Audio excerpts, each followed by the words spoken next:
Buenas tardes a todos, a todas. Estábamos escuchando música clásica realizada íntegramente por mujeres del disco Melancolía Borelis de la compositora More Gema. Este disco, ganador del premio Gardel en la edición de este año, tiene grabación, mezcla y mastering de Constanza Sánchez, docente de la Universidad Nacional de Quilmes. Es el primer disco realizado en su totalidad por mujeres que obtiene este premio. Sus intérpretes son Noelia Cincunas, Mercedes Lescano, Carolina Greenspan, Sandra Aquaviva, Paula Pormeranic, Irene Cadario, Natalia Cabello y Dolores López Mackenzie. Ahora sí, damos comienzo al acto académico. La Universidad Nacional de Quilmes tiene el agrado de darles la bienvenida al acto académico en el que se le otorgará el título de doctora honoris causa, máxima distinción de esta Casa de Altos Estudios, a la docente, investigadora y referente feminista, doctora Dora Barrancos.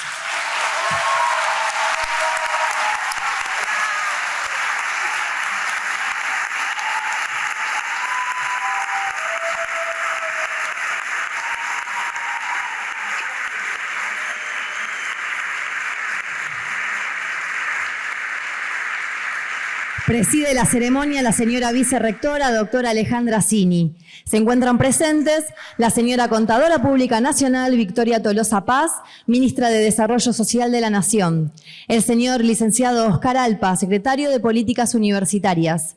El señor Daniel López, subsecretario de Políticas Universitarias.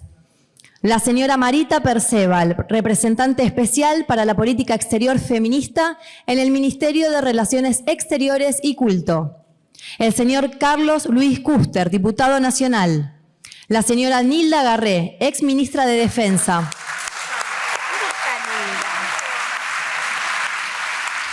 La señora doctora Andrea Mariana Varela, vicepresidenta de la Universidad Nacional de La Plata. La señora Bárbara Cosimano, secretaria de Mujeres y Diversidades de la Municipalidad de Quilmes.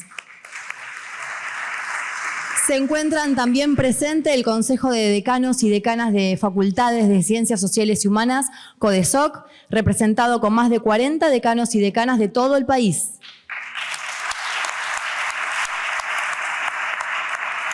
La señora profesora Marisol Merkel, presidenta del Consejo Nacional de Coordinación de Políticas Sociales. En representación de la Federación de Trabajadores de las Universidades Nacionales, FATUM, la contadora María de las Mercedes Maffeo, secretaria de Juventud, y el contador José Horacio Ojeda, subsecretario de Interior de la misma federación. Además, se encuentra presente la señora ingeniera María Igonet, titular de la Unidad Ejecutora del Fortalecimiento de Cuidados. La señora Jorgelina Mártir, en representación del Colegio de Abogados y Magistrados de Quilmes. Ex rectores de la Universidad Nacional de Quilmes, autoridades provinciales y municipales, directores de las unidades académicas y otras autoridades universidades, docentes, alumnos, personal no docente y miembros de la comunidad universitaria. En primer lugar, nos ponemos de pie para entonar las estrofas del himno nacional argentino.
Pueden tomar asiento.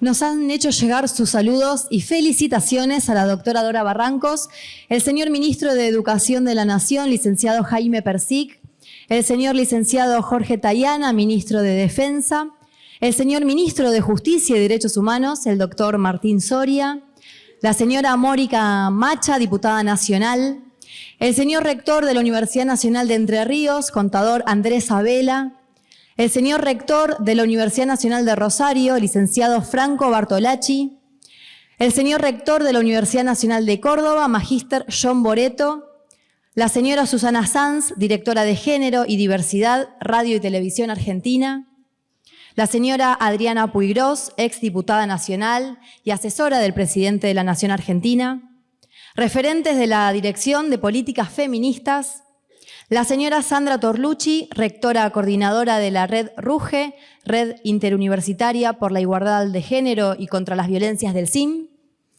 la doctora Vanessa Vázquez Lava, secretaria de Igualdad, Derechos y Diversidad en la Universidad Nacional de las Artes, la señora Brenda Fabregat, de la Prosecretaría de Cultura, integrante de la Comisión de Género y de la Asociación Argentina de Actores y Actrices, la señora doctora Adriana Balobra, directora del Centro Interdisciplinario de Investigaciones de Género de la Universidad Nacional de La Plata, la señora Julia Rosefeld, investigadora e historiadora, la doctora María Pía López, investigadora y docente de la UBA, la doctora Larisa Kebhal, directora de la licenciatura en Comunicación Social de la UBA, las feministas históricas Marta Alanís, Virginia Franganillo, Susana Gambay y Dolores Fenoy, el Instituto de Investigaciones de Estudio de Género de la UBA, Rosario Lufrano, presidenta de Radio Nacional y Televisión Pública,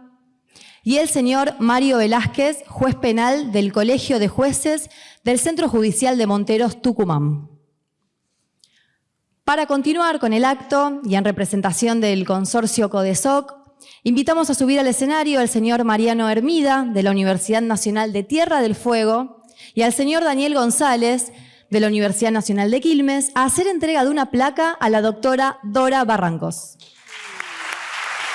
estaba inesperado. Yo no sabía que no venía a la mañana.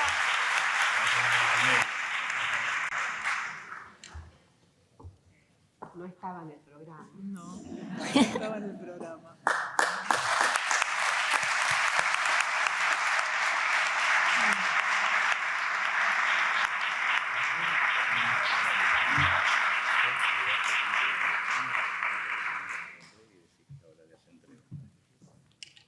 Muchas gracias. A continuación se leerá la resolución del Consejo Superior que otorga el título Doctora Honoris Causa, máxima distinción de esta Casa de Altos Estudios. Visto el expediente número 827-2808/22, considerando que mediante el expediente citado en el visto se tramita la propuesta del director del Departamento de Ciencias Sociales para el otorgamiento de la distinción Doctorado Honoris Causa a la doctora Dora Beatriz Barrancos, que la trayectoria académica, profesional y política, que se resume a continuación, se engrandece por la enorme generosidad, amor, dedicación al trabajo y convicción de una sociedad sin sexismo es posible. Generosidad por las luchas sociales que asumió y asume, pero también por las carreras y las vidas que ha potenciado con su acompañamiento. Amor enorme que derrama en cada uno de sus actos y que vuelve en cantidad de personas que se nuclean a su alrededor. Trabajo intelectual que ha resultado en su imbarcable producción e inspirado a la de otros. Convicción que la ha llevado a poner el cuerpo, participar de la contienda política, conformar equipos, potenciar personas y promover encuentros reflexivos sin escapar jamás al debate apasionado de ideas.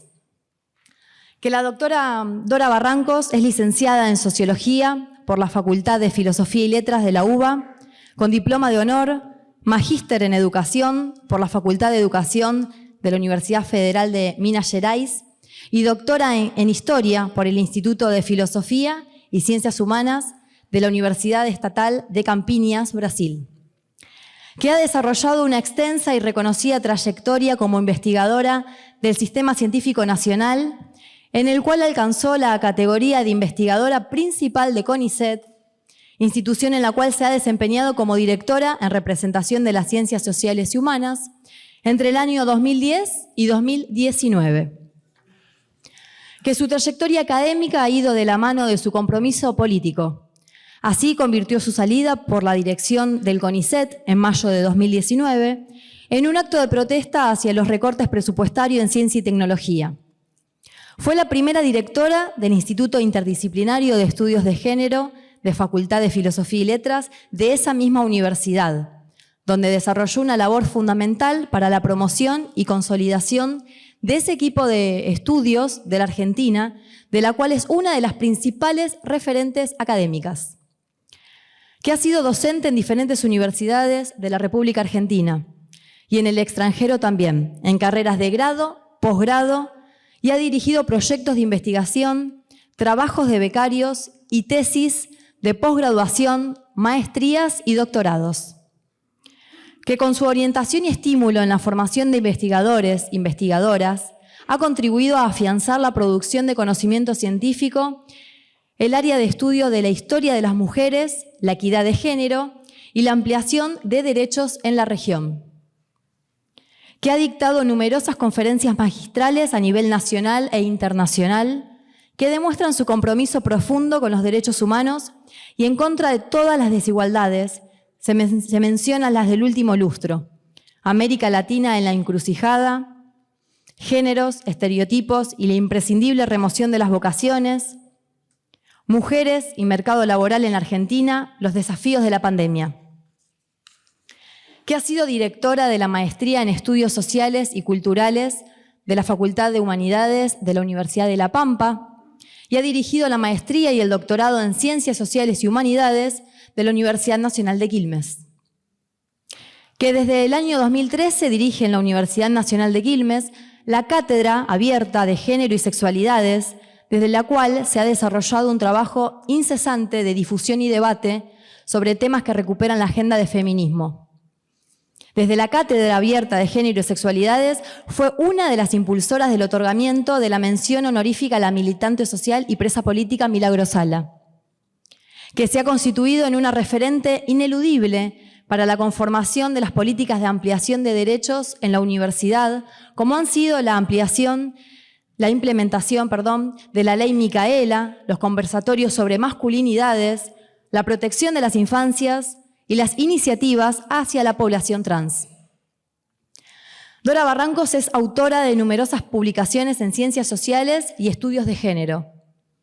Ha publicado numerosos capítulos en libros compilados por especialistas del campo y ha realizado innumerables aportes a revistas científicas que reflejan la amplitud de temas que abarca su conocimiento, como la emancipación femenina, los derechos reproductivos y no reproductivos, los feminismos, los derechos de mujeres y diversidades, la ciudadanía, las tareas de cuidado, entre otras.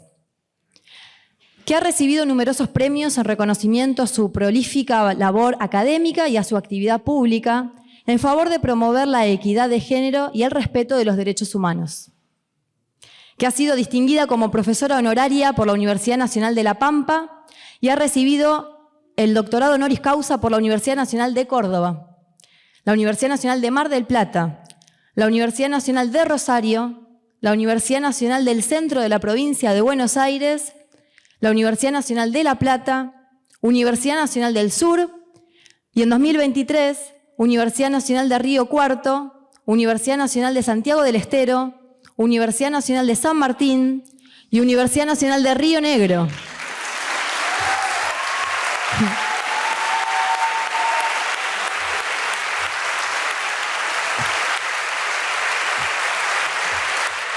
Que por su compromiso con los derechos humanos y su vasta trayectoria como referente de la lucha por la promoción de los derechos de la mujer, las diversidades y la construcción permanente de una sociedad sin subordinaciones, ha participado en espacios de relevancia institucional en pos de promover políticas públicas con sentido de justicia.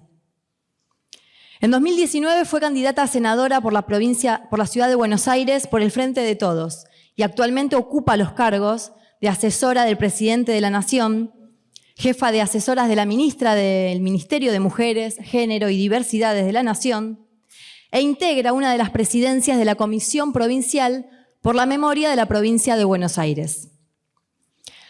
Aguerrida, luminosa, encendida, brava, generosa, faro en el debate intelectual, en la academia, en la calle, en la política, la perfecta combinación de lo que entendemos por una intelectual comprometida con los procesos históricos que le tocó vivir. Que en virtud de lo anterior, el Departamento de Ciencias Sociales, a través de la resolución, propone aprobar el otorgamiento del título Doctor Honoris Causa de la Universidad Nacional de Quilmes a la doctora Dora Beatriz Barrancos, que en las comisiones de Asuntos Académicos, Evaluación de Antecedentes y Posgrado y de Investigación y Desarrollo han emitido despacho con criterio favorable. La presente se dicta en ejercicio de las atribuciones que el Estatuto Universitario le confiere al Consejo Superior. Por ello, el Consejo Superior de la Universidad Nacional de Quilmes resuelve otorgar el título Doctora Honoris Causa de la Universidad Nacional de Quilmes a la doctora Dora Beatriz Barrancos.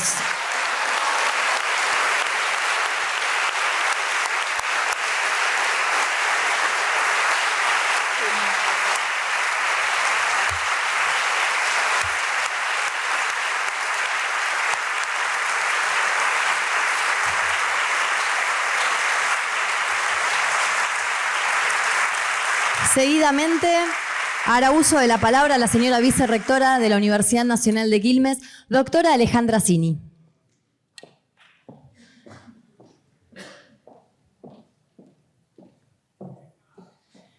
Buenas tardes a todos, todas, todes, como le gusta decir a Dora. Gracias por estar aquí, destacadas figuras y autoridades de los ministerios. Bueno, la lista fue extensa, decanos y decanas de facultades de Ciencias Sociales y Humanidades, compañeros, compañeras de las unidades académicas, comunidad UNQ, toda en todas sus dimensiones, todo el espectro político, social, los gremios, los sindicatos, no sé, no quiero enumerar a todos, pero me voy a olvidar de alguno. Impresionante la cantidad de gente que ha venido a este gran evento. Bueno, ¿qué decir, no? Digo, yo voy a ser breve porque todos queremos escuchar a Dora. Esto es una realidad. La verdad es que, bueno, primero que nada, les dejo un cordial saludo de nuestro rector, Alfredo Alfonso. Dora, te dejo un inmenso abrazo por este evento, no pudo asistir. Yo venía para acá pensando qué decir, ¿no? Y cuando leía la resolución del Consejo Superior, que por esas cosas que tiene la gestión, me ha tocado presidir a mí. Y si no recuerdo mal, también te di yo la noticia de que íbamos a darte el doctorado honoris causa. Y hoy me toca presidir este acto. La verdad es que es fantástico, maravilloso, no sé, estoy como muy emocionada. Bueno, y cuando leía la resolución, yo elijo, digo, todos conocemos la trayectoria de Dora, pero elijo quedarme con el primer considerando. El primer considerando de la resolución es un considerando que habla de Dora Barrancos, persona, compañera, aquella que nos ha guiado a muchas mujeres en este arduo camino de la gestión, que ha sido un faro para nosotras en lo que respecta a hacer valer nuestros derechos, y creo que esa es la palabra, ¿no? De empoderarnos. Para muchas de nosotras, cuando Dora Barrancos apareció en nuestra vida, fue disruptiva. Nos mostró que había un camino posible, nos acompañó, nos sostuvo y con tanta generosidad lo sigue haciendo hoy. Es una alegría enorme, Dora, poder estar en este momento frente a tan importantes personas pudiendo expresar esto que muchas mujeres sentimos profundamente.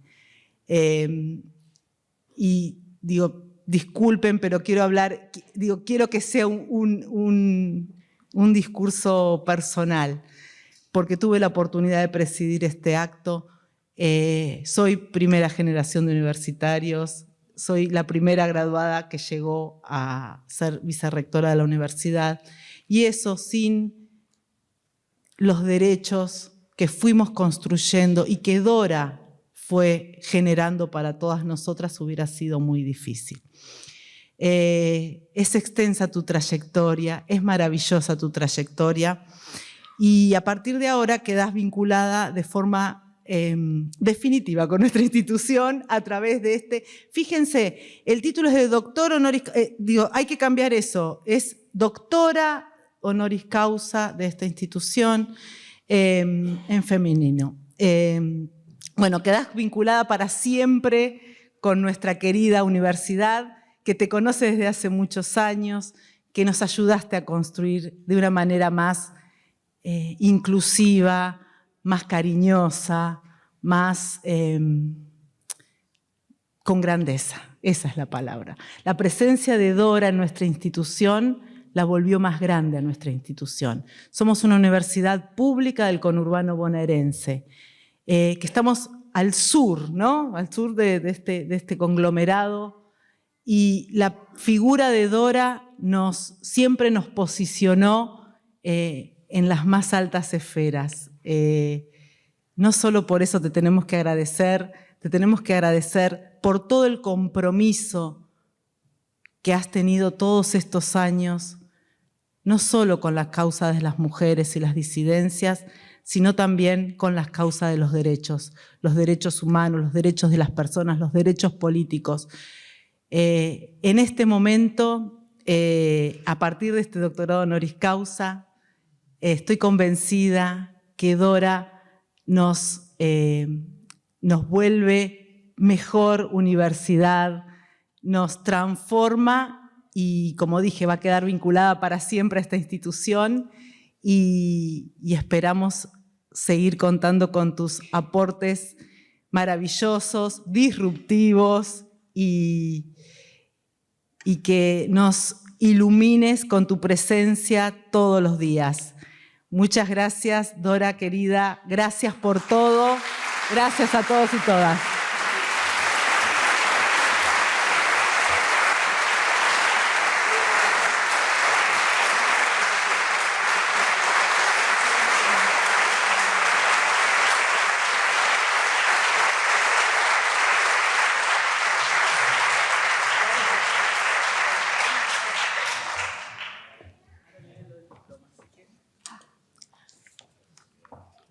A continuación, la señora vicerrectora hace entrega del diploma correspondiente al título de doctora honoris causa a la doctora Dora Barrancos.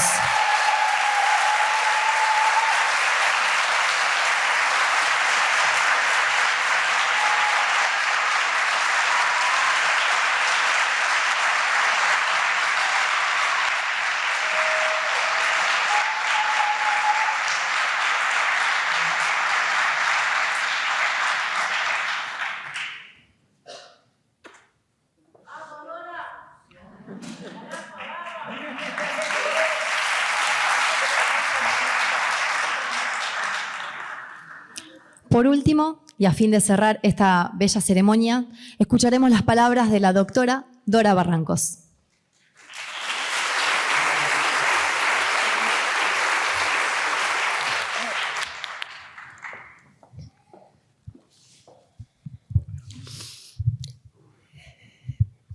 Muy buenas tardes, noches. He venido muy prevenida con muchas carilinas, perdón pero temo que no alcancen. Estoy profundamente emocionada porque tengo que dar gracias a la vida que nos ha quitado muchas referencias fundamentales. Yo siento que soy una sobreviviente de mi generación, que algunos pudimos sobrevivir y que otras y otros tantos, 30.000 y más, no nos acompañan. Pero tengo que agradecer que en todo caso la propia sobrevivencia nos haya hecho mucho más resilientes, con mucha más convicción, con mucha más pasión y fuerza, para que no haya el menor desaliento en torno de la transformación fundamental de la vida para hacerla más digna. Así que agradezco a esta queridísima casa, que ha sido hace muchos años mi morada. Estaba recordando hoy en uno de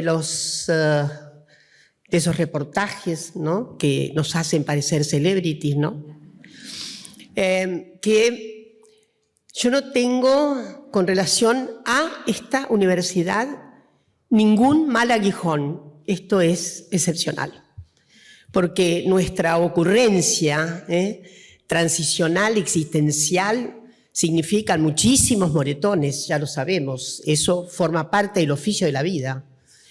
Pero lo notable es que con esta casa yo he sentido una especie de mutualismo empático, porque además, obviamente, me dio la oportunidad de dirigir la maestría, que ya estaba consagrada hacía mucho tiempo, de Ciencias Sociales y Humanas, y que, no sé por qué circunstancias, estaba trabada, hasta que tomaron la decisión heroica. Creo que fue un acto unánime también de llamarme, invitarme a dirigirla. Y desde entonces solo ha habido para mí momentos de gratificación, de creciente gratificación, porque sin ser parte de la planta, en algún momento también tuve que hacerme cargo de nada menos de la Secretaría de Posgraduación, etcétera. Pero en realidad también debo decir Quilmes, donde como en todas las universidades hay algunos momentos críticos, dolorosos, fuertes. Yo no voy a hablar de grietas porque eso es un invento que se ha muy trasnochado. En todo caso, hay diferenciales históricos y hay en este momento sí un incremento brutal, no de la grieta exactamente, sino de sentimientos odiantes, que van mucho más allá de lo que son las posiciones divergentes. Pero no me quiero perder y decirles que efectivamente Quilmes ha tenido un sortilegio particular en la vida universitaria y es haber podido zanjar graves momentos, dificultades muy, muy serias e institucionales, y lo ha hecho con una pericia extraordinaria, una pericia extraordinaria. No han faltado las disidencias, los conflictos, las tensiones, pero el ánimo general no es justamente de persistir obcecadamente en el diferencial que, valga la redundancia, nos hace distintos en el pensamiento, sino encontrar las vías sazonadas de razonabilidad, algo que a veces es extraño en la propia parroquia académica, créanme. Así que un agradecimiento a todos los claustros, a todas, todos, todes, los amigos, las amigas, los compañeros y compañeras que he tenido, en fin, en momentos en que efectivamente la maestría echó a andar. Creo que hoy es una de las maestrías más reconocidas, y además con un doctorado que también es prominente. En suma, es para mí todo un jolgorio ser parte ya inescindible de la casa. Un problema para la casa tiene que cargar conmigo.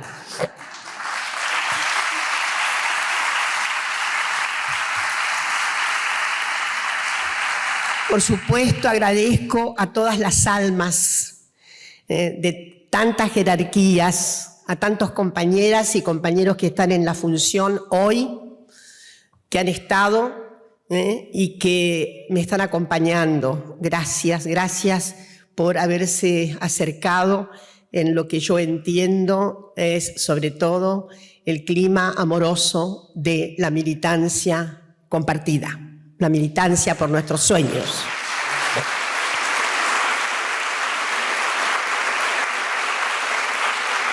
Por supuesto, a la querida masa de decanas y decanos de Ciencias Sociales. Muchísimas gracias.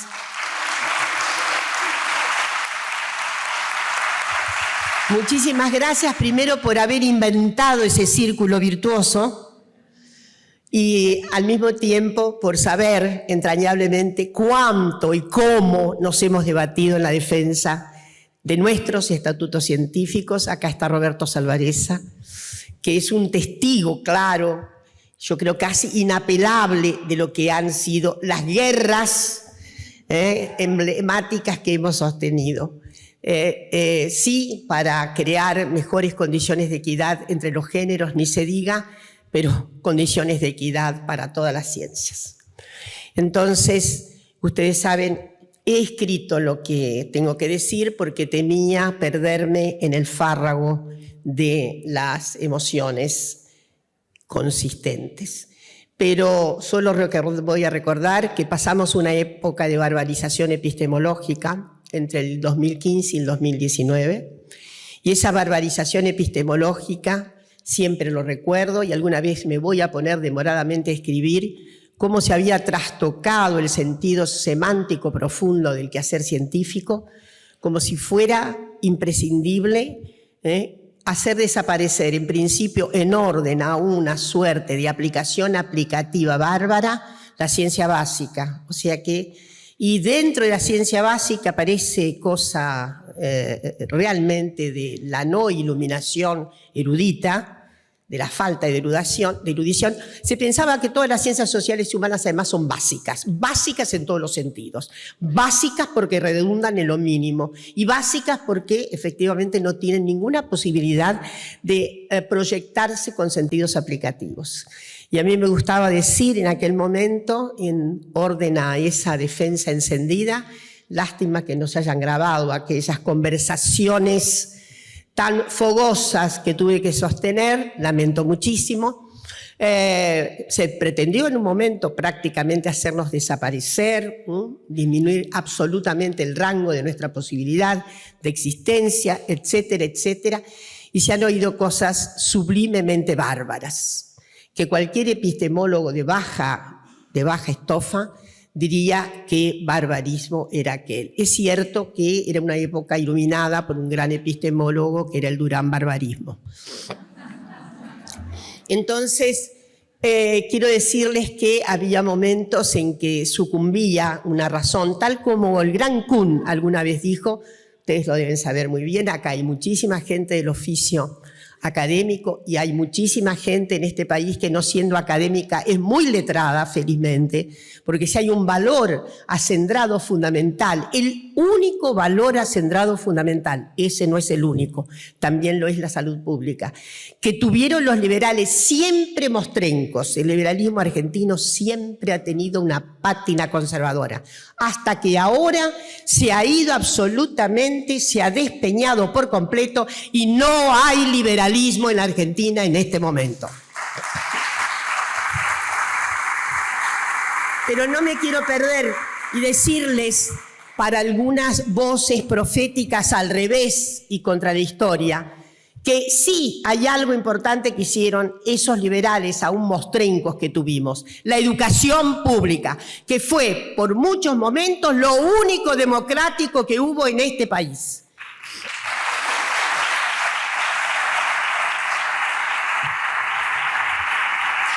Y ahora sí, no me quiero perder más. Los entretelones de tanto anecdotario los dejamos para los pasillos y demás. Y he producido un pequeño documento, no los voy a aburrir, que tiene que ver, porque al final no había dicho de qué iba a hablar, como me la he pasado debido a esa dramática circunstancia de todas esas honras que he venido recibiendo. Para mí que hay que pensar qué pasa con los honoris causa, porque algo debe estar pasando. Estoy casi compelida a pensar, ¿habrá alguna devaluación? Entonces, yo lo que quiero decirles es que ya casi falta, no de habla, Dios me libre y guarde, pero de ideas interesantes. decidí, tenía que escribir algo para una querida revista y dije, bueno, voy a aprovechar la ocasión, y que es una especie de balance de los feminismos y las disidencias en estos 40 años de recuperación democrática. Así que, no sé, creo que tengo unos 35 o 40 minutos. Yo, todo lo que quieras, digo, bueno, yo cuando veo, siempre digo lo mismo, ya me repetió, veo los primeros bostezos y ya sé que es el momento de parar.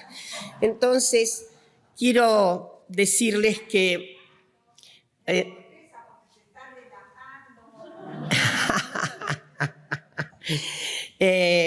yo voy a ir leyendo de manera animada. No me gusta, soy una señora que le gusta no improvisar, pero hablar como una figura central en la República Argentina, que habla sin papeles.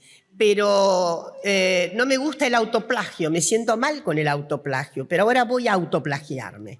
Entonces, quiero que esto signifique un balance de lo que ha pasado con los feminismos, las disidencias y nuestras luchas en estos 40 años de recuperación de la democracia. Yo voy a decir que el cauce de los derechos de las mujeres comenzó en la Argentina a inicios del siglo pasado, el siglo XX. Hay una rápida adopción del feminismo en la Argentina. Y voy a decirles, esto no está en el paper, que una de las figuras que se animó a hacer una recepción calurosa del feminismo en la Argentina no fue una mujer, fue un varón. No todo está perdido. Ernesto Quesada, que era una figura muy interesante y que pudo ser algo así como el muñón de una instalación de liberalismo radical, de radicalidad liberal. Nosotros en Argentina no hemos conocido el liberalismo radicalizado de Uruguay, por ejemplo. Nunca lo hemos conocido. Esa radicalidad liberal de Valle y Ordóñez, que ustedes saben que configuró un Estado laico y que efectivamente significó una relación empática muy, muy, muy de primera hora con las luchas de las feministas. Y bueno, Uruguay tiene ley de divorcio vincular desde 1907, luego ampliada en 1910, luego ampliada en 1912, mientras la Argentina tuvo divorcio vincular en 1954. Y por obra y gracia de la llamada Revolución Libertadora, en abril de 1956, saben ustedes lo que ocurrió: suspensión sine die de la ley. Fíjense ustedes, me he ido del texto, cuál es el drama histórico que hemos tenido, ¿no? Diástole y sístole en relación a los derechos fundamentales de la ciudadanía. Bueno, o sea que Ernesto Quesada hizo una recepción preciosa del término feminismo con un carácter desde luego patriarcal. Sabio él, hombre importantísimo.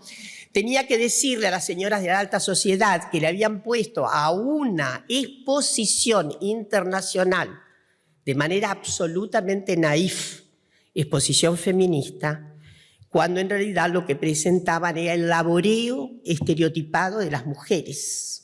Mantillas, bordados, plumetíes, y le habían puesto, obviamente con una asimilación semiológica, a que muchas de ellas habían conocido en sus viajes a París y por ahí el término feminismo, que se había acuñado ahí nomás a fines del siglo XIX. El término feminismo solo se acuñó a fines del siglo XIX. No es que las primeras feministas se dijeran feministas. En 1848 no se identificaban como feministas. Eso lo consigue una gran militante francesa, Hubertine Auclair, que en su precioso periódico, La Citoyenne, puso por primera vez: somos feministas, viva el feminismo, ¿no? Entonces, llega muy rápido aquí y Ernesto Quesada le da una lección a esas señores diciéndoles: están equivocadas, el feminismo no es el laboreo doméstico, es otra cosa. Y es muy empática esa página de Ernesto Quesada. Luego el propio Ernesto Quesada se dio cuenta de que todo esto era muy peligroso seguramente y en los años 20 retrocedió totalmente. Pero bueno, lo vamos a disculpar un poco. En fin, lo que quiero decir es que desde ya las primeras medidas que consiguieron las feministas fue la de 1926, la primera reforma que tiene nuestro ominoso Código Civil, que subalternizaba completamente la condición jurídica de las mujeres. La inferioridad jurídica es el trazado mayor que nos dejó el orden burgués, porque lo notable de nuestra historia es que la burguesía fue un acto de retroceso total sobre la vida cotidiana. Eso ha sido muy analizado. Me parece mentira, pero en el antiguo régimen aristócrata, sin división de poderes, sin derechos individuales, sin embargo, la franquía sexual de las mujeres era notablemente mucho más interesante de lo que fue el orden burgués, que metió a las mujeres a dominar exclusivamente cocinas, ollas y comedores. Entonces, no me quiero perder y decirles que en 1926 sí se modifica el código, se acierta definitivamente con la primera norma que dice que ya las mujeres no tienen que pedirle permiso al marido para estudiar, o pedirle permiso al marido para tener un comercio o para trabajar, así era el viejo código. Y, sin embargo, es notable, solo se pudo completar, había quedado una rémora, 1968, en plena dictadura de Onganía. Siempre nos llama mucho la atención, pero hay mucha explicación. Cuando el ministro Borda le sacó la última rémora al incivilismo que tenían las mujeres, porque había quedado de aquella reforma de 1926 que el marido era el gerente de los bienes de ella. Ella podía estar separada legalmente, ya había caído la ley de 1954. Pero acá hay gente que no, uy, qué tremendo, mucho más joven que yo, así que no tiene idea de lo que voy a decir en 1968. El ministro Borda, en un acto de vinculación de clase, absolutamente, pensando en las mujeres de su clase, que tenían patrimonio, que tenían bienes inmobiliarios, dijo, esto es un disparate. Hay señoras que son dueñas de la provincia de Buenos Aires, pero no pueden enajenar nada porque el marido no presta acuerdo frente a la escribanía. ¿Sabían eso? Tremendo, ¿no? Así que Borda nos hizo el gran favor, estas son es un oxímoron, que en la dictadura de Onganía las mujeres conquistaron finalmente lo que llamamos la completud de esos derechos civiles. No son completos del todo. Ahora al final, obviamente ustedes van a entender por qué decimos que sí, tenemos muchos derechos, pero nos faltan muchísimos. Entonces, la segunda gran jornada para las mujeres fue en 1947, el voto femenino, ¿no? Que venía siendo reclamado por las feministas desde sus primeras apariciones. Había algunos grupos feministas absolutamente especializados en la cuestión del voto. Pero bueno, ahí está esta página notable, es una página que escribió obviamente Evita en primera persona, porque ella le pidió al presidente de la Cámara que no tratara la ley del voto femenino, sino hasta cuando ella regresaba de su viaje a Europa. Siempre la pregunta es, ¿por qué Evita quería acompañar tan de cerca esa ley? Bueno, yo creo que Evita, en su sanísimo juicio y en su inteligencia extraordinaria, y en su percepción de que ella era una circunstancia excepcional en la vida política, dijo, estos machirulos no me van a engañar. Y por lo tanto se puso ahí al frente. Uno de los actos más importantes que hubo después del 17 de octubre fue el acto hecho por las mujeres en la Plaza de dos Congresos, circunstancia que casi no se evoca, solicitando la rápida sanción del voto que llegó en septiembre y que Evita le permite hacer aquel discurso precioso que todavía nos emociona, llevo el laurel de la victoria, y hace una rápida mención a las luchas antecedentes. Voy a ir más rápido y decirles que cuando éramos jóvenes, en el 68, justamente peleábamos contra Onganía, organizábamos la revolución social fundamental en nuestro país, íbamos a transformar la ominosa circunstancia que significaba nada menos que la no admisibilidad del peronismo, ¿no? La proscripción del peronismo y todas esas cuestiones tan lacerantes. Por eso estábamos tan ocupadas en esto que no éramos feministas. No nos dábamos cuenta. Parte de mi generación, sobre todo la parte letrada de mi generación, aquella que se obligaba a tanta lectura conspicua en todos los sentidos y que debatía tantísimas cuestiones respecto del imperialismo, respecto del colonialismo, respecto de la liberación nacional y social, etcétera, etcétera. Pero el feminismo era una adenda, algún día tal vez, y eso que éramos tan envalentonadas. Y yo digo acá, en este paper, que muchas leímos El segundo sexo de Simone de Beauvoir como literatura. ¿Está claro? Fíjense lo que quiere decir, porque hay mucha profesora y profesora acá, lo que quiere decir. ¿Qué hacemos con un texto? La interpretación es variadísima. Su interpelación es variadísima. Depende del contexto situacional que tenemos. Para nuestro contexto situacional, Simone de Beauvoir era Simone de Beauvoir, una extraordinaria francesa que, por otra parte, aunque tan dedicada como Simone había estado junto con su compañero Sartre, a la defensa notable, yo voy a recordar el viaje a Cuba de Sartre y su precioso texto Huracán sobre el azúcar, etcétera, que leíamos con tanta fruición. Nos parecía que de todas maneras Simone era muy burguesa. Miren ustedes. Lo cierto es que cuando Simone escribió El segundo sexo, no era feminista. Por eso, por 20ª vez digo el mismo chiste de siempre. Simone de Beauvoir se convirtió al feminismo leyendo a Simone de Beauvoir. Entonces, la verdad es que muy rápidamente, quiero decirles, vino después la noche más sombría. Había por lo menos 3 agrupamientos feministas importantes, no voy a mencionar. Y, por supuesto, esos agrupamientos feministas estaban todos abigarradamente tensionados, porque era toda una tensión, se están ocupando de esto, en vez de ocuparse de la liberación nacional. ¿Tá? Y eso melló muchísimo la posibilidad de que aquellos 3 grupos de feministas pudieran desarrollar. En un caso, además, adhirieron, hay un caso de una de esas formaciones que en realidad de algún modo se autodiluyeron para sumarse a las luchas generales por la liberación nacional y social. La noche negrísima de la dictadura terminó con todos los aciertos asociativos.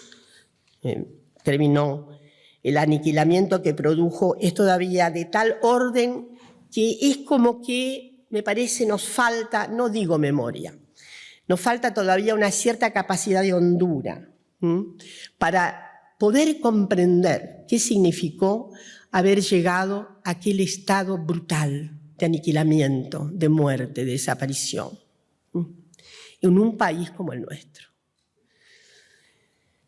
En fin, cuando digo en un país como el nuestro, ya saben lo que quiero decir. Parecía tan lejos del imaginario argentino que pudiéramos llegar a las circunstancias brutales del exterminio, que todavía me parece que no suscita el reflejo interno de, sí, nos pasa muchas veces, ¿no? El reflejo interno de decir, debemos entender y comprender mucho más cómo se pudo caer en aquella abismal circunstancia social. Termina la época siniestra, se recupera el Estado de Derecho, devienen los feminismos, brotan por todas partes. Las que fuimos al exilio, las que tuvimos la suerte de poder exiliarnos, nos volvimos feministas en el exilio.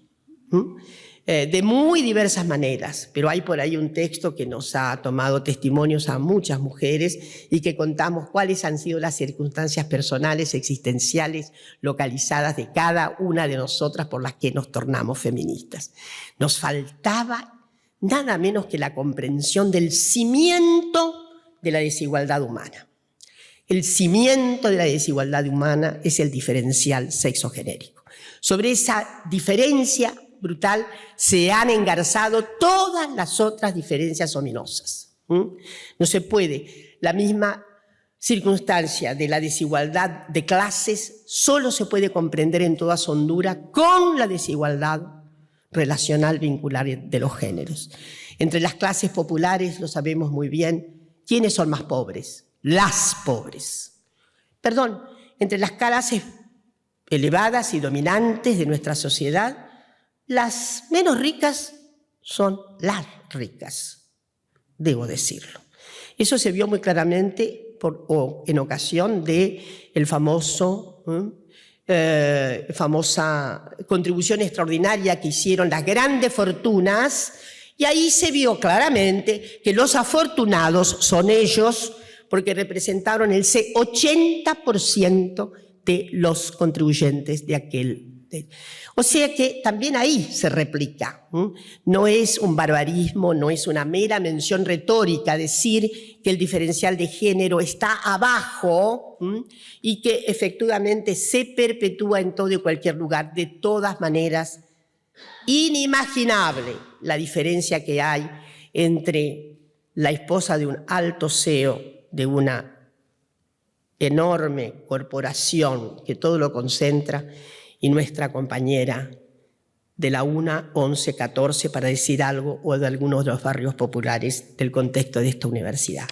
Lo cierto es que los feminismos brotaron por todas partes y debo recordar especialmente algunas circunstancias que han sido objeto de tratamiento reciente, como la multisectorial de mujeres, que nació al conjuro venía de antes inclusive de la dictadura. Debo decir que algunas cuestiones habían crecido durante la dictadura. Por ejemplo, las famosas reuniones en el Instituto Goethe de queridas compañeras del área de psicología, que empezaron a volver a trabajar la cuestión de las mujeres, toda vez que no he dicho algo que tiene muchísimo que ver con los nuevos contextos en que recuperamos la democracia. Los feminismos que estaban aletargados después de la Segunda Guerra Mundial, hubo un aletargamiento general, planetario, de los viejos feminismos. Vaya a saber si la recuperación misma de la guerra, el baby boom en los Estados Unidos llevó a una cierta, ¿cómo decirlo?, una cierta atmósfera de la condición femenina adocenada, acomodada a las prácticas domésticas, acomodada a la virtuosa relación de criar y sobre todo de forjar porvenir para sus criaturas. Ese era, hasta que un despertar extraordinario fue el de mediados de los años 60, justamente cuando acá tratábamos de transformar tan radicalmente nuestra sociedad. En Estados Unidos, sobre todo en Europa y Estados Unidos, debe decirse, rebrotó unos feminismos notables, que no tenían nada que ver con el feminismo de nuestras tatarabuelas.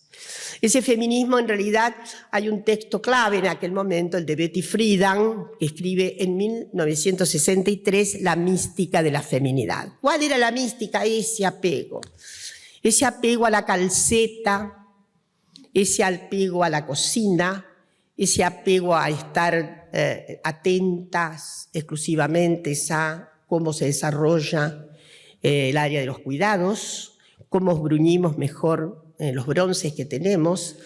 Una época en la que las mujeres, como decía Isabel Larguía, la queridísima compañera feminista, que lamentablemente mudó, ella vivió muchos años exiliada en Cuba. Ella fue la que justamente nos presentó por primera vez el carácter de invisibilidad del trabajo doméstico, ¿no? Y además un razonamiento maravilloso. Ella decía, sí, las mujeres se apegan a los electrodomésticos para liberar tiempo para hacer más vida doméstica. O sea, había lavarropas, maravilloso, porque entonces podíamos hacer surcidos. Y si comprábamos una máquina para en fin, para hacer bruñir el piso, liberábamos tiempo para ocuparnos, por ejemplo, de cómo poner una cortinita limpia mejor, etcétera, etcétera. Esa cadena. Es cierto, quiero decirles algo, que en la Argentina, gracias al enorme aumento de los estudios que nos conciernen, hay algunos trabajos que muestran de manera notable cómo en nuestro país los mayores estimuladores para la compra de electrodomésticas provenían de los varones. Querían hacer felices a sus mujeres.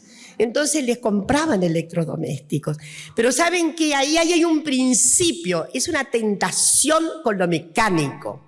Es el orden patriarcal de lo mecánico, ¿está claro? Les encantaba eso, ¿no?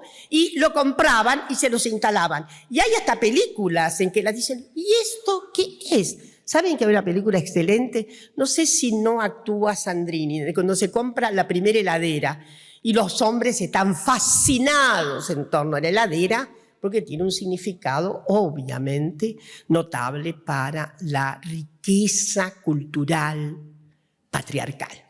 Entonces, eso se mostró. Las clases medias no eran ellas las que iban y decían, quiero esto. Es cierto que después se convencieron de que era bastante interesante, pero era mucho más interesante, como quiero decir, finalmente tornarse feminista. Hubo muchas revoluciones, hubo problemas, desde luego, no era tan fácil. Primero, en primer lugar, aquel famoso acto del 8 de marzo que hemos recordado acá. La veo mi querida Patricia, que ha sido mi coadyuvante permanente, a Sarita, que está allá, que ha sido tan estimulante también de la creación de nuestra cátedra. Lo que les quiero decir es que, en todo caso, ese 8 de marzo de 1984, yo volví a la Argentina el 20 de junio, así que no me lo perdí, fue notable por las pancartas, las leyendas de las pancartas. Viva el placer, y María Elena Odone, que después se tornó una señora conservadora, lamentablemente, ocurren esas cosas, subiendo las escalinatas con un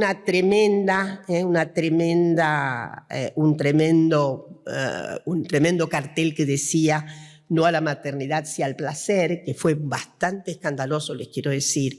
No escandaloso para el establishment patriarcal, sí para algunas feministas que dijeron, bueno, me parece que esto... porque hay que decir absolutamente toda la verdad.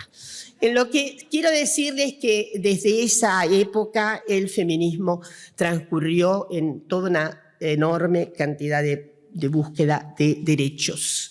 Y las últimas, y le dieron mucha fuerza a las organizaciones, un capítulo aparte, desde ya son las primeras organizaciones de gays, de varones homosexuales en Argentina, que remiten también a la década de 1970. Yo me acuerdo perfectamente del gran cartel que tenía Néstor Perlonger sobre el Frente de Liberación Homosexual.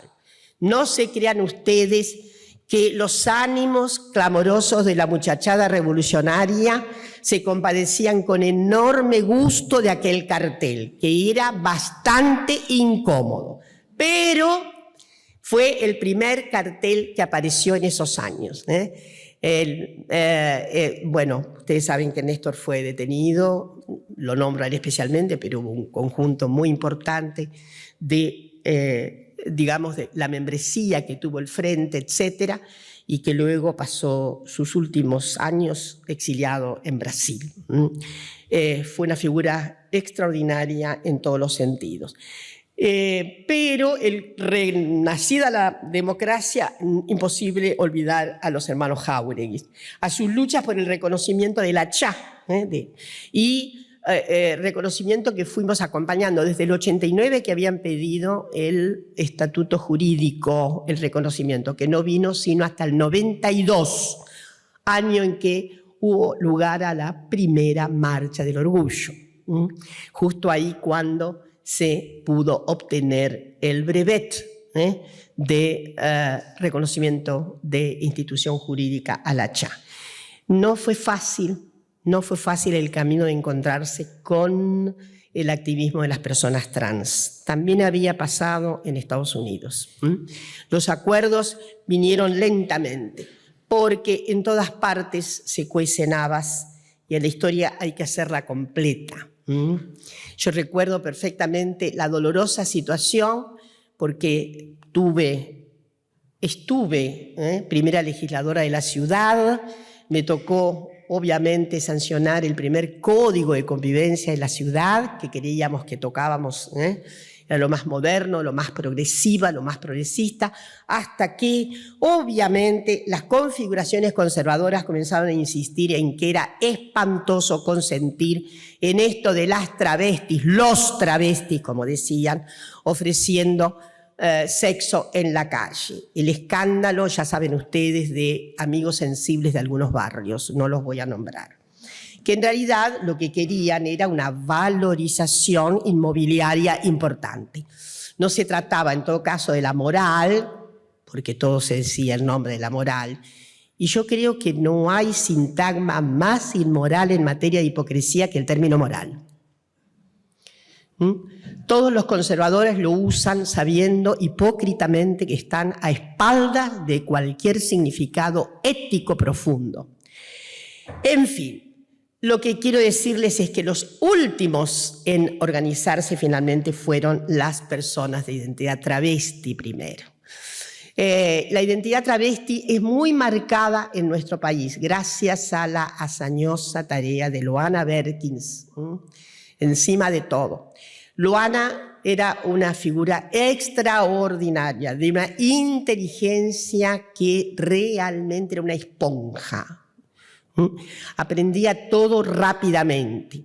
Una vez hasta creyó que yo había inventado el concepto de derechos personalísimos.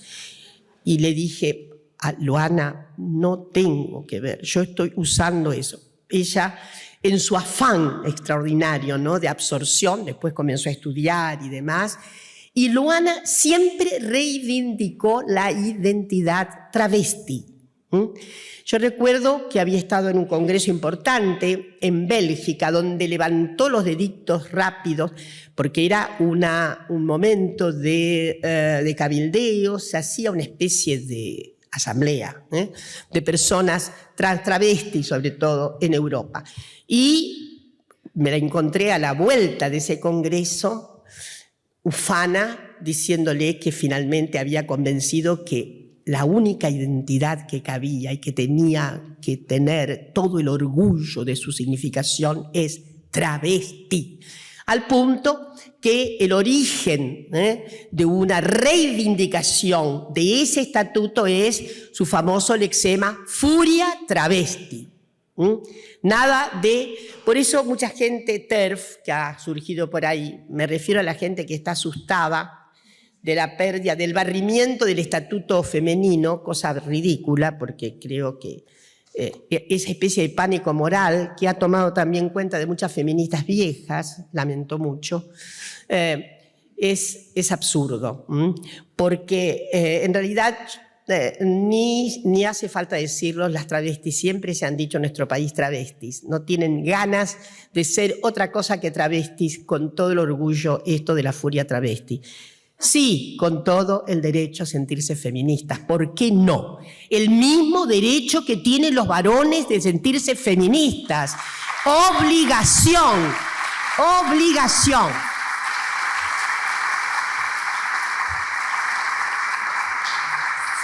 Y como no los quiero aburrir y ya me llevó mucho tiempo, y yo sé que a ustedes les gustan estos cuentos, quiero hacer ahora una rápida referencia a las principales leyes que conseguimos en estos 40 años de dura, consistente, persistente, resiliente lucha por la ampliación de nuestros derechos. Los voy a anunciar, en fin, son muchos, pero los voy a anunciar. La Ley de Patria Potestad Compartida, extraordinaria, 1985, en dos momentos había ley de patria potestad compartida. Una fue la norma establecida en la Constitución de 1949, Constitución que, como ustedes saben, se evaporó.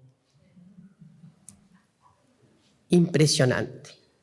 Es impresionante que no se analice, sobre todo, el canon institucional de evaporación de una constitución de la nación. Entonces, porque se la da por muerta, ¿no? No hay ningún instituto que... Por supuesto, después hubo una constituyente que repone la vieja ley que habíamos ganado en el siglo XIX. La ley, el plexo fundamental, ¿no? La Constitución. De modo que ganamos también patria potestad compartida en la época, en ese periodo notable de retorno de Perón y de, si está Nilda por acá, no la veo, seguramente recordará porque fue diputada, se votó en la patria potestad, había un grupo de jóvenes, de muchos jóvenes de Juventud Peronista, etcétera, y fue vetada. Lamentablemente debemos también reconocer el veto de la ley de patria potestad compartida en el 74. Una de las leyes importantes fue el reconocimiento legal finalmente de la CEDAW. La CEDAW es la gran convención contra todas las formas de discriminación de las mujeres del 79, pero justamente recién reconstituida la democracia se devino ley, y nosotros también hemos ganado a partir del 2006 un complemento fundamental de la CEDAW, que es justamente el protocolo facultativo. Es fundamental. No todos los países de América Latina han firmado el protocolo facultativo. Y es lo que hace posible que se apele a la CEDAW, toda vez que el Estado argentino está en default respecto de un derecho. Tengo entendido que la primera argentina que ha concurrido a nada menos que al comité de la CEDAW es Olga Díaz. Olga Díaz, que tuvo dos veces por ser ultimada por su marido, a quien nuestro orden judicial obviamente no se dignó siquiera tratar decentemente la apertura del expediente, pero que sí, parte del Estado argentino, el Ministerio Público de la Defensa, originó la querella ante la CEDAW. Fue la primera vez. Y les quiero decir que el decreto del 2020, firmado por nuestro presidente, finalmente acierta con el acuerdo amistoso que se hace con la CEDAW. El Estado reconoce su falta. Y al mismo tiempo, ¿saben qué? Hay que leerlo, porque ahí está concentrada la columna vertebral de la reforma judicial feminista que queremos. Miren, hay poco que inventar. Está dicho en el acuerdo amistoso que hemos hecho con la CEDAW. Tenemos que saber si se cumple. Yo creo que lamentablemente no. Tenemos la primera ley contra la violencia. Violencia fue, digamos, circunstancia mayor de las reivindicaciones de esta regeneración feminista, y fue la ley 24417 de 1995. Ven que demoró bastante. Tenemos recuperación en él, ya en el 84 estaban en funcionamiento todos recién en el 95, y fue la primera, y era solo para las cuestiones domésticas. Luego tuvimos en 1996 finalmente un paso gigante con la ley 24632, que da obviamente toda la adhesión a la Convención para prevenir, sancionar y erradicar la violencia contra las mujeres, Belén do Pará, que luego se transformó en la Ley Integral de Violencia, que es la 26485 del 2010. Ley integral, la nuestra, que está completada, yendo más adelante, con otra ley más reciente que se refiere exclusivamente a esa nueva ley que se junta con la 26485, la dimensión de la persecución política contra las mujeres. Circunstancia extrañísima en nuestro país, ¿no es verdad? porque casi no es necesaria. Habida cuenta las humillaciones, hostigamientos, persecuciones que está sufriendo nada menos quien fue nuestra 2 veces presidenta de la Nación y actual vicepresidenta, Cristina Fernández de Kirchner.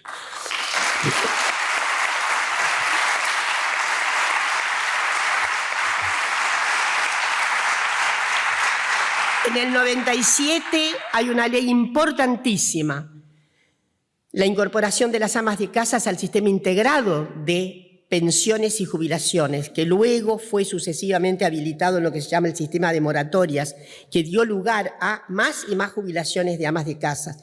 Debo decir que en los años que han corrido del nuevo siglo, evidentemente se han podido jubilar con esta ley muchísimas mujeres, muchísimas mujeres. La tasa de representación de mujeres es más alta que la de varones en relación a este gran beneficio. Finalmente, voy más rápido, una ley que nos olvidamos, que es la 25013, que considera despido discriminatorio al originado por razones de sexo u orientación sexual. Es una ley del 97. Por supuesto, tuvimos la sanción de la Constitución Nacional del 94, que da garantías plenas a todos los géneros y que además permite que haya, habilita, sostiene la necesidad de medidas de acción positivas para conseguir o asegurar la equidad de género. Lo dice nuestra Constitución. La ley de cupo, la primera ley de cupo que tuvimos, ¿no? 1991, que es la 24012, pero luego completada con la ley de paridad para cargos representacionales, que es la 27418 del 2018, a la ley esta han ido adhiriendo muchas provincias. Debo decir que fue pionera en la materia Córdoba, ¿no? Córdoba fue la primera provincia que sancionó paridad, con muchas dificultades. No, había muchas dificultades, pero hoy día estamos en mora. Algunas provincias todavía nos deben la sanción de la paridad. Desde luego, ya mencioné, 26485, nuestra gran ley para el combate al flagelo de la violencia en todo y cualquier dimensión de la vida. Y bueno, las leyes notables que tienen que ver en general con asegurar derechos personalísimos a todas, todos y todes. La ley de matrimonio igualitario, que es la 26618. La gran ley de identidad de género, la 26743 del 2012. Esta serie de leyes llamadas las 26.000 son todas obtenidas desde luego en la época, durante los gobiernos kirchneristas, y son leyes fundamentales que aseguran derechos a las mujeres, a las disidencias y en general a la ciudadanía.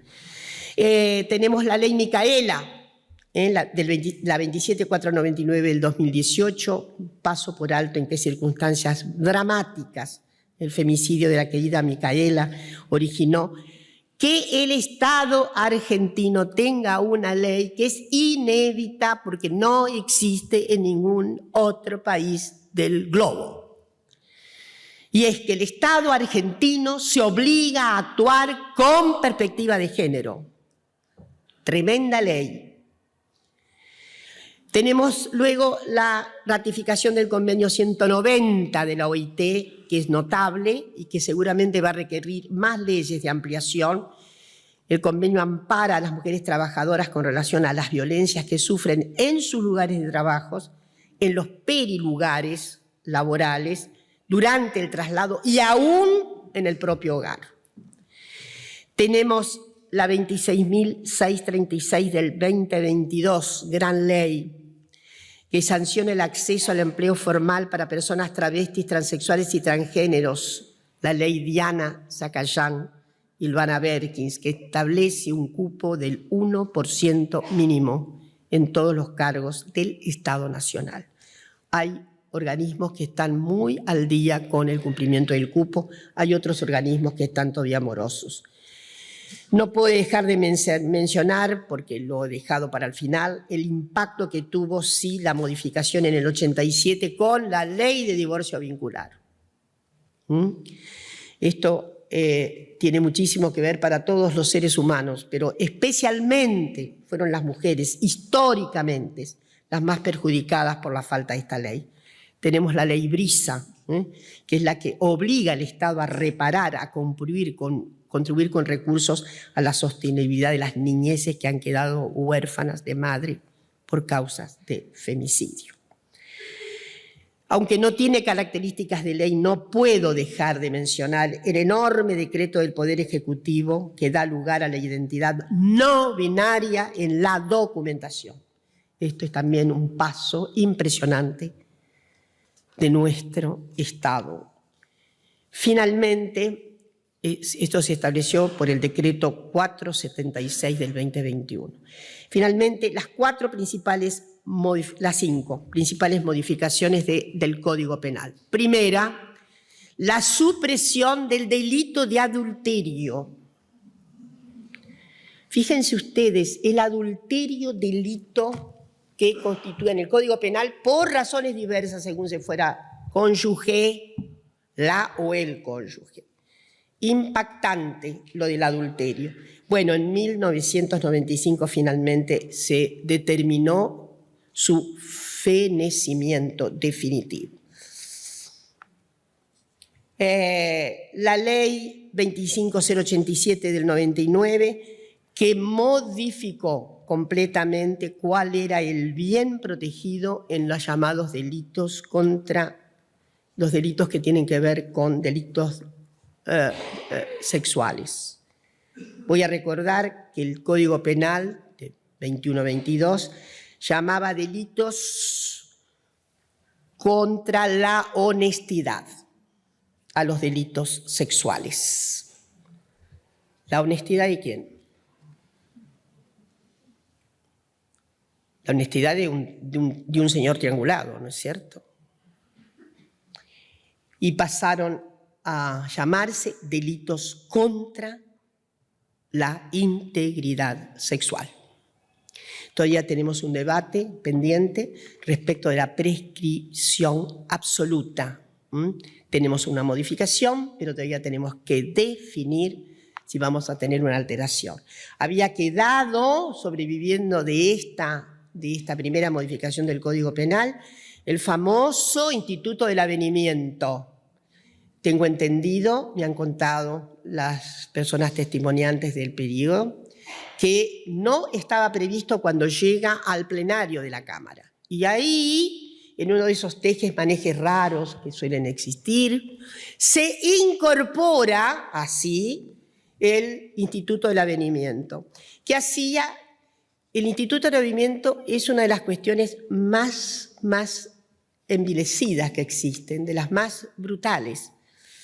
La mujer que había sido violada se comprometía a casarse con su violador y por lo tanto a eso se llamaba Instituto de Avenimiento, y así fue como Carla Figueroa, una coterránea joven pampeana, fue acuchillada por su flamante marido, beneficiario del avenimiento en La Pampa, y a 8 días de haber salido de la cárcel. Esto se terminó felizmente en el 2012, no existe más la posibilidad de un instituto de avenimiento. Y desde luego la reforma notable del artículo 80, en donde no se menciona nunca la palabra femicidio o feminicidio. Nunca está mencionada, es lo de menos, porque lo que el artículo 80 dice en sus ítems, tiene como 5 ítems, si mal no recuerdo, es que aumenta, se exacerba la penalización hasta prisión perpetua a quien matare por razones de género, por odio, porque es una mujer, por odio de orientación sexual, dice también, por odio étnico, el odio que capacita a un individuo a matar está comprendido también en esta importantísima modificación de la ley penal.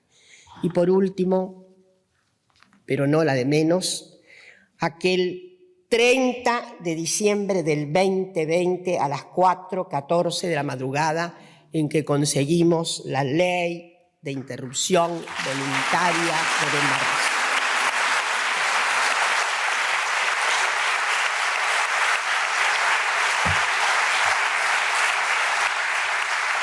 En esa madrugada, las mujeres y las personas gestantes de nuestro país tuvieron un salto cuántico en materia de emancipación, autonomía y dignidad, que no se nos olvide.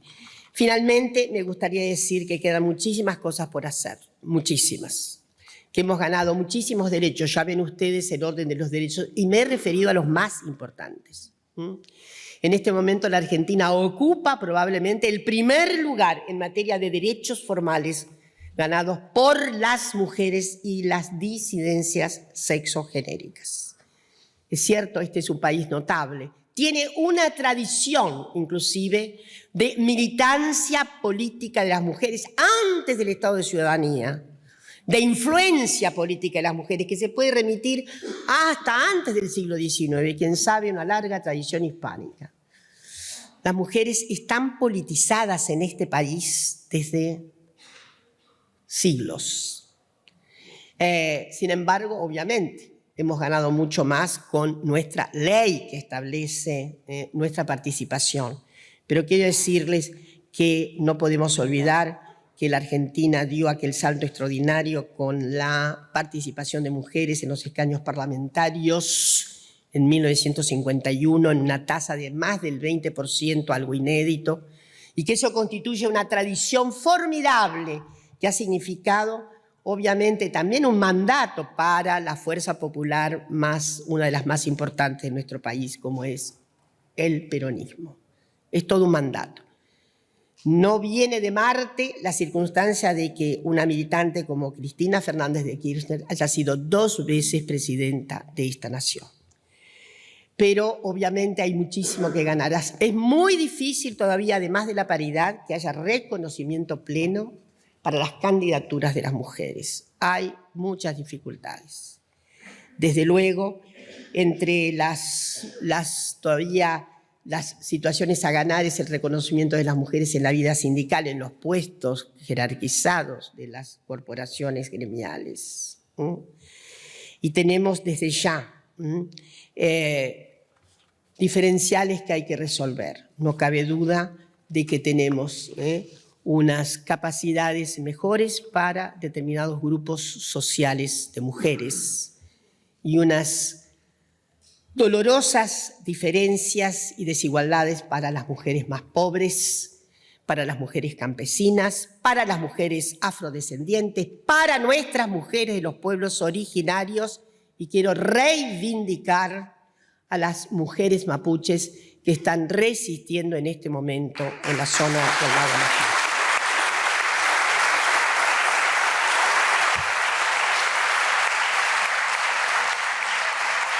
Todavía tenemos 2 combates importantes. Por supuesto que no me voy a referir a lo que hemos ganado en las esferas académicas y científicas. La Argentina en estos últimos años ocupa el primer lugar en materia de incorporación de las mujeres a la ciencia, según nos lo dice UNESCO. Es cierto que la cuenca latinoamericana está mejor posicionada que otras cuencas. La capacidad representacional de las mujeres en la ciencia en América Latina es mejor que la que hay en el continente europeo, por ejemplo. Mucho mejor nuestras tasas. Y además basta conversar con biólogas, químicas, de Europa para conocer las mayores dificultades que tienen. Sin embargo, eso no alcanza. Necesitamos paridad, reconocimiento, necesitamos un avance significativo en la racionalidad de los procesos de evaluación. Los procesos de evaluación académica son irracionales.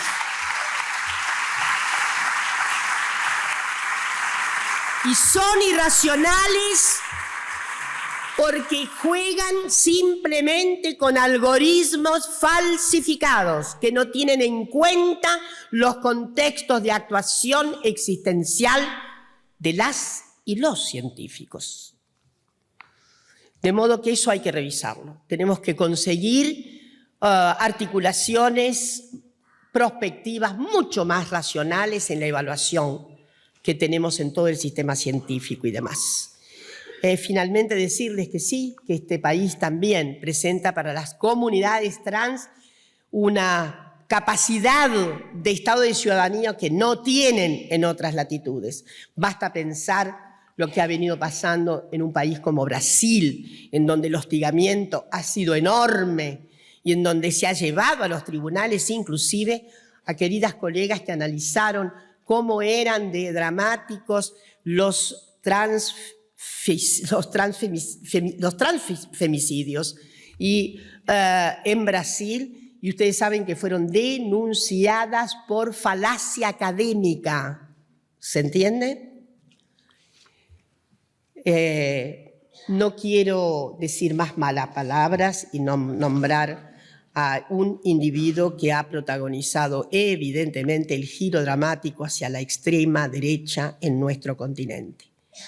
Finalmente, decirles que nos falta ganar el mercado laboral en actividades no tradicionales para mujeres. Las mujeres se pueden desempeñar en cualquier actividad humana. Las mujeres pueden desempeñarse en cualquier actividad humana. No sé si lo recíproco es verdadero.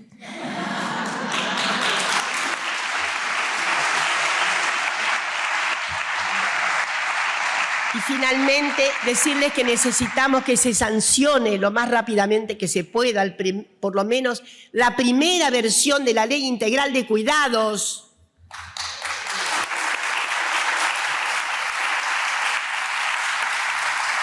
Haya cuerpos femeninos para dar cuenta del 80% del laboreo reproductivo cuidador que compete obviamente por la hazaña prescriptiva patriarcal a las mujeres. Necesitamos una gran revolución doméstica.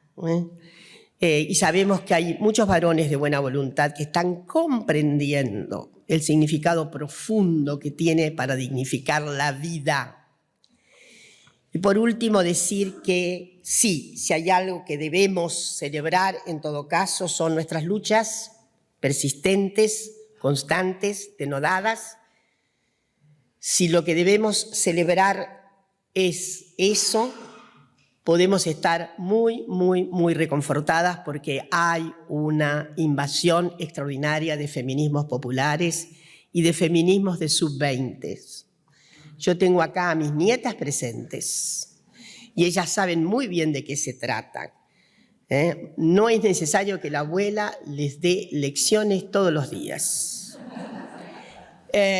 Finalmente, decirles que tal vez una de las cuestiones que más nos entusiasma es que continúe este ciclo, que se mejore el ciclo que estamos viviendo, porque entre las cosas que hemos obtenidas, más allá de los derechos para conquistar, todavía está el horizonte lejano de en nuestras existencias, la obtención completa de modos relacionales paritarios, equitativos, justos. Pero nuestro país ha impuesto al Estado el deber de actuar con perspectiva de género. Y esto es una hazaña que hay que conmemorar. Se trata tal vez de la medida más cardinal que tengamos después de la ley de la legalización del aborto en nuestro país. Es una ley de excepcional valor el actuar con perspectiva de género, la ley Micaela. No es un renglón menudo de los derechos humanos y habrá que acatarla contra viento y marea. Hay mucho viento soplando por ahí que quiere acabar con nuestros derechos. Dios nos libre y guarde y nos ayude a oponernos a esas fuerzas de extrema derecha. Entonces resistiremos contra viento y marea y si eso ocurre, significará un enorme respiro para la vida democrática de nuestro país. Muchísimas gracias.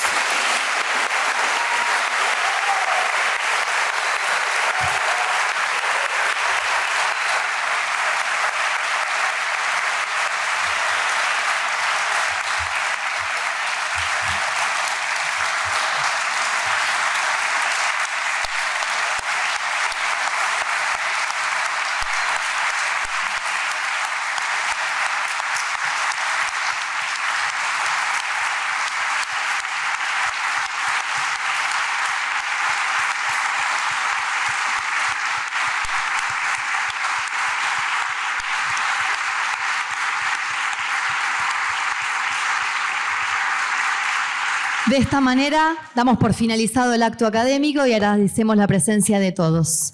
Dora Barrancos, doctora honoris causa de la Universidad Nacional de Quilmes.